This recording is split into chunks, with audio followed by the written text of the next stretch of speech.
Light education में आपका स्वागत है। हम क्लास में पढ़ रहे थे साइंस में हम कौन सा चैप्टर पढ़ रहे थे?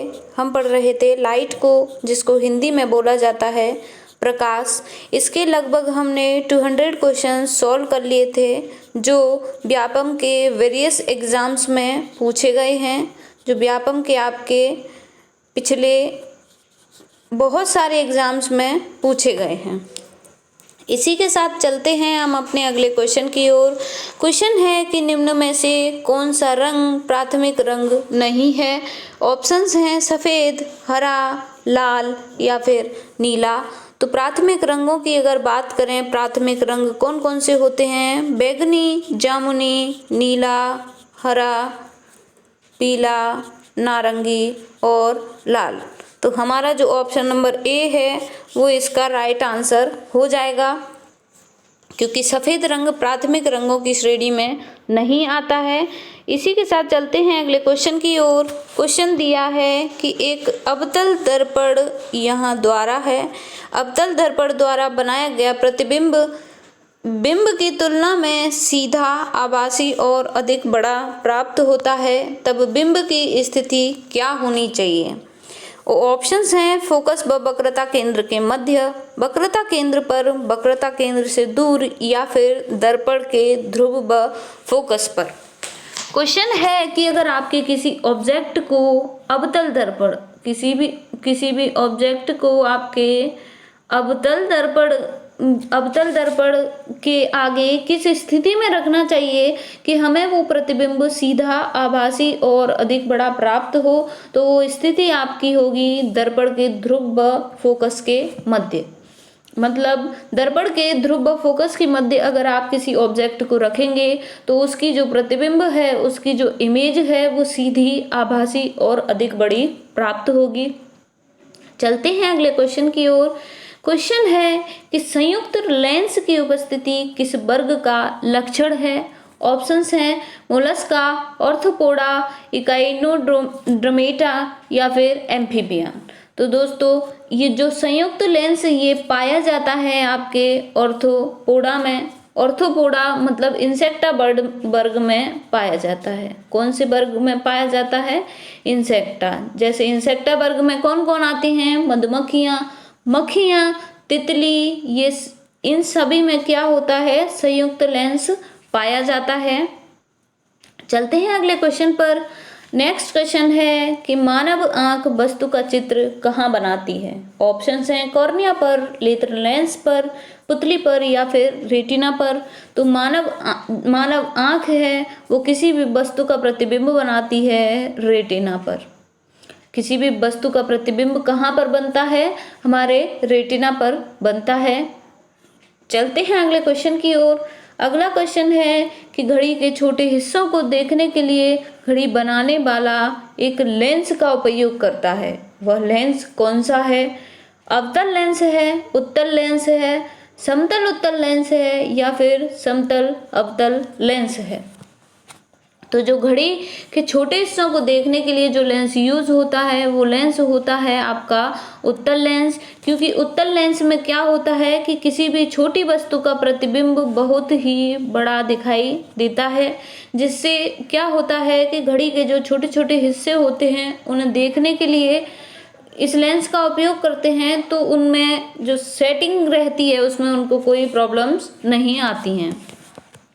चलते हैं अगले क्वेश्चन की ओर।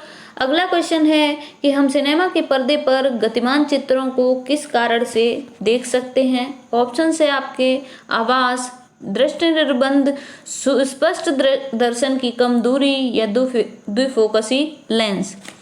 तो जो आपका सिनेमा रहता है, सिनेमा के पर्दे पर जो गतिमान चित्र रहते हैं उन्हें हम किस कारण से देख सकते हैं? उन्हें हम देख सकते हैं दृष्टि निर्बंध के कारण।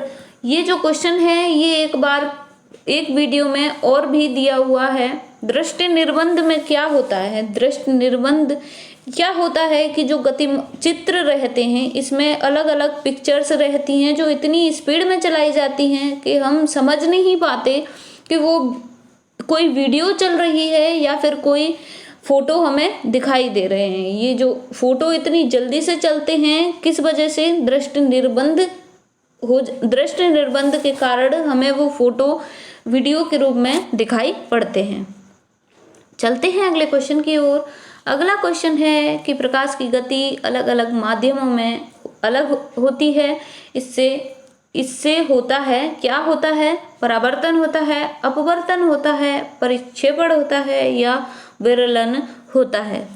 जो प्रकाश की गति है वो अलग अलग माध्यमों में अलग अलग होती है। यह किस कारण से होता है? ये होता है अपवर्तन के कारण से, क्योंकि जब भी कोई वस्तु सरल माध्यम से किसी विरल माध्यम में जाती है तो वो अपने रास्ते से विचलित हो जाती है।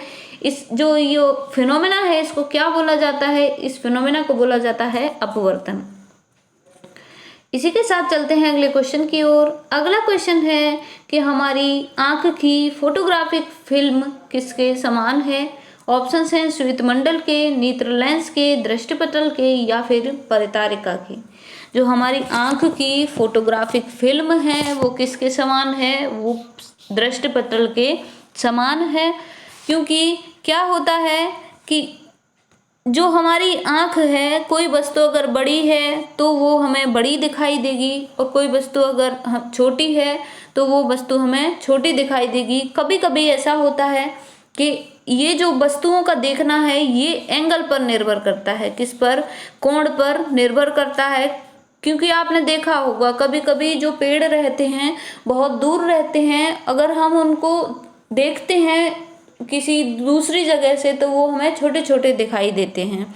तो क्या होता है कि उनके एंगल के बीच में डिफरेंस आ जाता है। तो पास की वस्तुएं तो हमें क्लियर छोटी या बड़ी दिखाई देती हैं, बट दूर की वस्तुओं में हम नहीं क्लियर कर पाते। तो ये जो हमारे आंख की फोटोग्राफिक फिल्म किसके समान हो जाएगी? ये हो जाएगी आपके दृष्टिपटल के समान।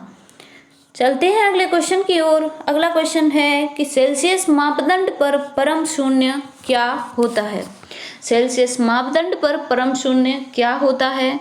तो सेल्सियस मापदंड पर परम शून्य की वैल्यू ऑप्शंस में देखिए आप, -273 डिग्री, -373 डिग्री या फिर 273 डिग्री या 373 डिग्री। तो जो परम शून्य होता है वो होता है 0 डिग्री केल्विन। और 0 डिग्री केल्विन कितने के बराबर होता है? ये होता है 273.15 डिग्री सेल्सियस के बराबर।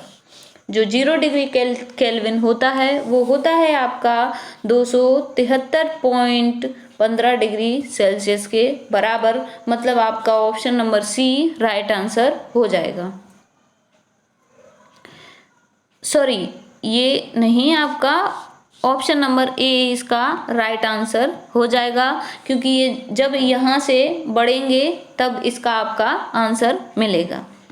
चलते हैं अगले क्वेश्चन की ओर। अगला क्वेश्चन दिया है कि साबुन की पतली पट्टी एवं साबुन के बुलबुलों पर जो रंग दिखता है वह एक घटना के कारण होता है। वो घटना क्या कहलाती है? ऑप्शंस हैं विक्षेपण या बिखराव, अपवर्तन या फिर व्यक्तिकरण या विवर्तन या विसरण। जो साबुन की पतली पट्टी एवं साबुन के बुलबुलों पर जो रंग दिखता है वो हमें किस कारण दिखाई देता है? वो दिखाई देता है हमें व्यतिकरण के कारण। चलते हैं अगले क्वेश्चन पर। अगला क्वेश्चन है कि पानी में रखा मार्बल बड़ा दिखाई देता है क्योंकि पानी इस रूप में कार्य करता है। पानी किस रूप में कार्य करता है? कौन से लेंस के रूप में कार्य करता है जिससे हमें वो कोई भी रखी उसमें वस्तु बड़ी दिखाई देती है? ऑप्शंस हैं अवतल लेंस, उत्तल लेंस, आवर्धक लेंस या फिर बी और सी दोनों। तो इसका आंसर हो जाएगा आपका ऑप्शन नंबर डी, बी और सी दोनों, उत्तल लेंस और आवर्धक लेंस। चलते हैं अगले क्वेश्चन की ओर। अगला क्वेश्चन है कि एक वर्णांध व्यक्ति, मतलब जिसको कलर नहीं दिखते हैं, जो कलर ब्लाइंड है, कैसा है? जो कलर ब्लाइंड कोई भी व्यक्ति है उसको क्या दिया है ऑप्शंस में? मंद प्रकाश में नहीं देख सकता है वो, या फिर सफ़ेद रंग की सभी वस्तुओं को देख सकता है, कुछ रंगों में भेद नहीं कर पाता है, या उच्च शक्ति के लेंस से देख सकता है। तो जो वर्णांध व्यक्ति है वो क्या होता है, उसे सफेद रंग की सभी वस्तुओं को वह देख सकता है। जो व्यक्ति वर्णांध होता है वो सफेद रंग की सारी वस्तुओं को देख सकता है, उसे एक भी बर्ड दिखाई नहीं देते हैं, उसे एक भी कलर दिखाई नहीं देता है। चलते हैं अगले क्वेश्चन की ओर। अगला क्वेश्चन है कि सूर्य का वास्तविक प्रतिबिंब किसके द्वारा बनता है। ऑप्शंस हैं उत्तल दर्पण, अवतल दर्पण, समतल दर्पण या फिर गोलीय दर्पण। तो जो आपका सूर्य का वास्तविक प्रतिबिंब है वो बनता है आपका अवतल दर्पण द्वारा, क्योंकि अवतल दर्पण में क्या होता है, जो इमेज रहती है वो आपकी रियल मतलब वास्तविक, आभासी वास्तविक या आभासी दोनों प्रकार की हो सकती है। रियल और इमेजिनरी कैसी भी हो सकती है इसके अवतल दर्पण द्वारा बनी जो इमेज रहती है वो। और वस्तु का आकार छोटा या वस्तु के बराबर या बड़ा कैसा भी दिखाई दे सकता है।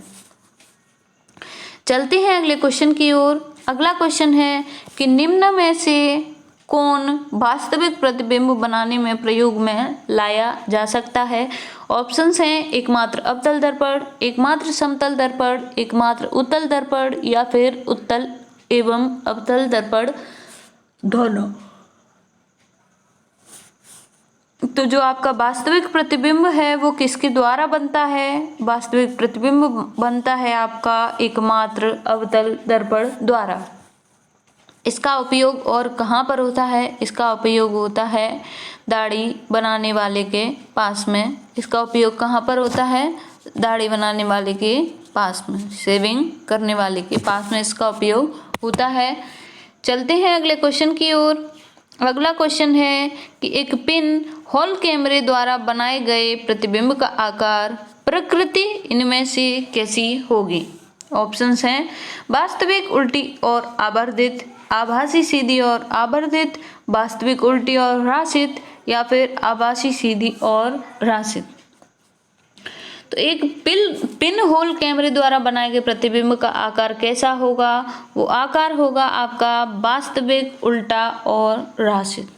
क्योंकि जो कोई भी पिन होल रहता है वो किसकी तरह काम करता है, वो काम करता है अवतल दर्पण की तरह।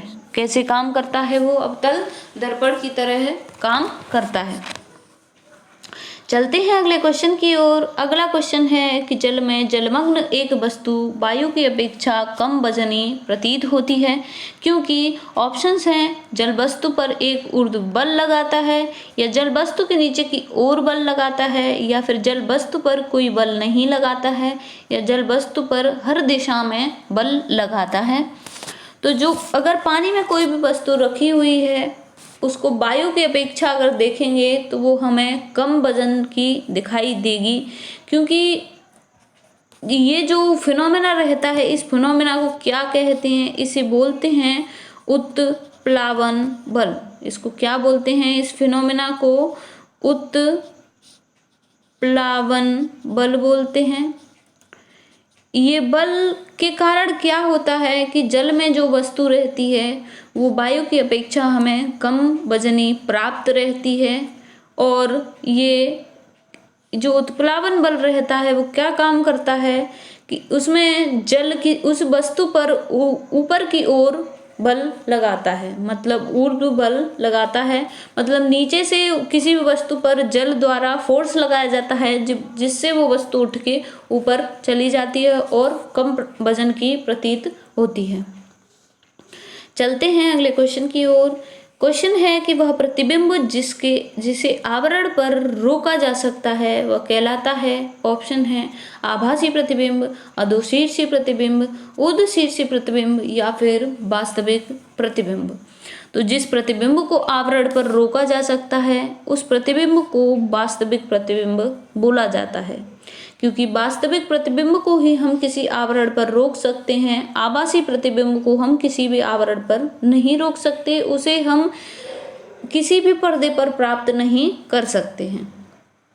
चलते हैं अगले क्वेश्चन की ओर। अगला क्वेश्चन है कि निम्न में से किसका प्रयोग निकट दृष्टि को सही करने के लिए किया जाता है। ऑप्शंस हैं उत्तल लेंस, उत्तल दर्पण, अवतल दर्पण या फिर अवतल लेंस। तो ये क्वेश्चन हमारी पिछली वीडियो में भी हो चुका है। निकट दृष्टि कौन सी होती है जिसमें हमें निकट का सही से दिखता है, दूर का हमें नहीं दिखता है, उसे क्या बोलते हैं हम? निकट दृष्टि दोष। और इसको करेक्ट कर सकते हैं हम अवतल लेंस द्वारा। अवतल लेंस द्वारा हम निकट दृष्टि दोष को सही कर सकते हैं। निकट दृष्टि दोष को हम मायोपिया भी बोलते हैं। क्या बोलते हैं? मायोपिया। चलते हैं अगले क्वेश्चन की ओर। अगला क्वेश्चन है कि एक दर्पण द्वारा प्रकाश के मार्ग की दिशा में परिवर्तन को क्या कहा जाता है? ऑप्शंस हैं परावर्तन, अपवर्तन, परिक्षेपण या फिर भ्रम। तो दर्पण द्वारा प्रकाश के मार्ग की अगर दिशा परिवर्तित होती है, अगर ऐसे कोई भी सूर्य की किरण आ रही है, वो यहाँ पर दर्पण रखा हुआ है, अगर वो किरण ऐसे वापस चली जाती है तो उसको क्या बोला जाता है? उसको परावर्तन बोला जाता है। मतलब ये किरण यहाँ से परावर्तित होकर इस दिशा में वापस चली जाती है। तो दर्पण द्वारा प्रकाश के मार्ग की दिशा का परिवर्तन परावर्तन कहलाता है। देखते हैं अगले क्वेश्चन को। अगला क्वेश्चन है कि किसी पृष्ठ के एक इकाई क्षेत्र पर कार्यकारी बल क्या कहलाता है? ऑप्शन है बल, दाब, प्रणोद या फिर घनत्व। तो किसी पृष्ठ के एक इकाई क्षेत्र पर जो कार्यकारी बल लगता है उसे हम दाब बोलते हैं। दाब की यूनिट क्या होती है? दाब की यूनिट होती है न्यूटन पर मीटर स्क्वायर। दाब की यूनिट क्या होती है? न्यूटन प्रति वर्ग मीटर। इसकी यूनिट होती है किसकी? दाब की।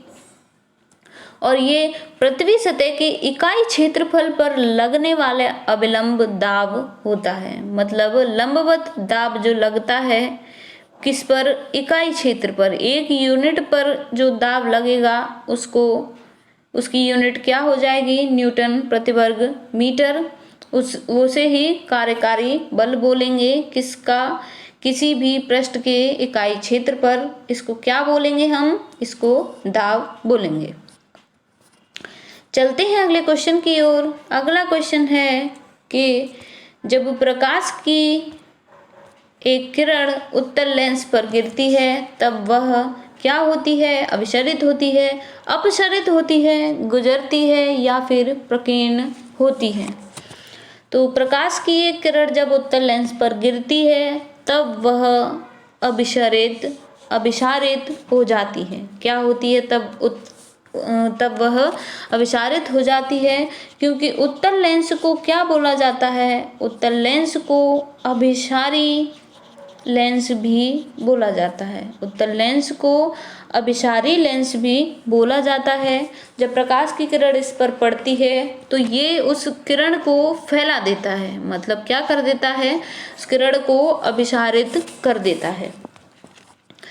चलते हैं अगले क्वेश्चन की ओर। अगला क्वेश्चन है कि उत्तल दर्पण में प्रयोग पश्चदर्शी अथवा पीछे देखने के दर्पण के रूप में प्रयोग किया जाता है उत्तल दर्पण का। क्योंकि वे बनते हैं किस चीज के? बनते हैं वे क्या बनाते हैं? ऑप्शंस हैं आपके वस्तुओं का प्रतिबिंब एक बड़े क्षेत्र में फैला देते हैं, या फिर स्पष्ट बड़ा हुआ प्रतिबिंब बनाते हैं, या चौड़ा प्रतिबिंब बनाते हैं, या फिर ऊर्ध्वशीर्षी प्रतिबिंब बनाते हैं। तो उत्तल लेंस कैसे प्रतिबिंब बनाते हैं? उत्तल लेंस आपके किसी भी वस्तु के प्रतिबिंब को एक बड़े क्षेत्र में फैला देते हैं, जिसके कारण इसका उपयोग पश्चदर्शी अथवा पीछे देखने के दर्पण के रूप में किया जाता है। चलते हैं अगले क्वेश्चन की ओर। अगला क्वेश्चन है कि प्रकाश के प्रकीर्णन में सबसे अधिक अपवर्तित रंग कौन सा होता है? प्रकाश के प्रकीर्णन में सबसे अधिक अपवर्तित रंग कौन सा होता है? तो आप ऑप्शंस देखिए। ऑप्शंस हैं लाल, नीला, बैंगनी या फिर हरा। तो जो प्रकाश, अगर किसी भी प्रिज्म में प्रकाश की किरण आ रही है तो वो 7 रंगों में विभक्त हो जाती है। वो 7 रंग कौन से होते हैं? बैगनी, जामुनी, नीला, हरा, पीला, नारंगी, लाल, ये 7 रंग होते हैं। जिसमें क्या होता है, बैगनी रंग को अगर हम दूर से देखेंगे तो वो हमें दिखाई नहीं देगा, लेकिन लाल रंग हमें क्लियरली दिखाई दे जाता है। इसी के कारण क्या होता है, जो खतरे के निशानों पर जो इंडिकेशन लगाया जाता है वो किस कलर से लगाया जाता है? लाल कलर से। लाल कलर हमें क्यों दिखाई देता है? लाल कलर हमें दिखाई देता है क्योंकि वह अपवर्तित नहीं हो पाता है। अगर वो अपवर्तित हो जाएगा तो हमें दिखाई नहीं देगा, और अगर वो अपवर्तित नहीं होगा तभी तो वो हमें दूर से दिखाई देता है। तो इसका आंसर क्या हो जाएगा आपका? सबसे अधिक अपवर्तित कौन सा हो जाएगा? सबसे अधिक अपवर्तित हो जाएगा आपका बैगनी रंग। ये कलर हमें दूर से दिखाई नहीं देगा, और इसकी जो वेवलेंथ है, इसकी जो तरंग दैर्घ्य है, वो सबसे कम होती है। इसकी जो तरंग दैर्घ्य होती है वो सबसे कम होती है। चलते हैं अगले क्वेश्चन की ओर। अगला क्वेश्चन है कि एक अवतल लेंस की फोकस दूरी हमेशा कैसी होती है? ऑप्शंस हैं नकारात्मक, सकारात्मक, या तो सकारात्मक या नकारात्मक, या फिर न नकारात्मक ना ही धनात्मक। तो अवतल लेंस की फोकस दूरी कैसी होती है? अवतल लेंस की फोकस दूरी होती है आपकी, अवतल लेंस की जो फोकस दूरी होती है वो होती है नकारात्मक। आपने अगर गौर किया हो तो जो चश्मे रहते हैं जिनको दूर का दिखाई नहीं देता है, जिनको मायोपिया होता है, उनके चश्मे के नंबर रहते हैं हमेशा माइनस, कोई भी वैल्यू ले लो, -2 डायोप्टर, -3 डायोप्टर, इस तरीके से होते हैं। तो इनकी जो फोकस दूरी होती है वो कौन सी में नापी जाती है? नकारात्मक वैल्यूज में नापी जाती होती है। और जो इसकी अवतल लेंस की जो सतह होती है वो अंदर के लिए, ये मध्य जो रहता है इसका अंदर के लिए दबा हुआ रहता है। चलते हैं अगले क्वेश्चन की ओर। अगला क्वेश्चन है कि वर्णांधता को किस उपाय से ठीक किया जा सकता है? ऑप्शन है अवतल लेंस, उत्तल लेंस, बेलनाकार लेंस, या फिर इनमें से कोई नहीं। तो वर्णांध व्यक्ति को हम किसी भी लेंस से ठीक नहीं कर सकते हैं। अगर निकट दृष्टि दोष है उसको हम सही कर सकते हैं किसके द्वारा? अवतल लेंस के द्वारा। अगर किसी को दूर दृष्टि दोष है उसको सही किया जा सकता है उत्तल लेंस के द्वारा। लेकिन किसी भी वर्णांध व्यक्ति को हम किसी भी लेंस द्वारा करेक्ट नहीं कर सकते, उसको किसी भी लेंस द्वारा ठीक नहीं किया जा सकता है। तो इसका आंसर हो जाएगा आपका ऑप्शन नंबर डी, उपरोक्त में से कोई नहीं। स्टूडेंट्स, ये हमारा लास्ट क्वेश्चन है इस वीडियो का। ये देखिए आप, चलते हैं इस क्वेश्चन की ओर। क्वेश्चन है कि स्टेनलेस स्टील प्लेट सीधी और वस्तु के समान आकार की छवि देती है।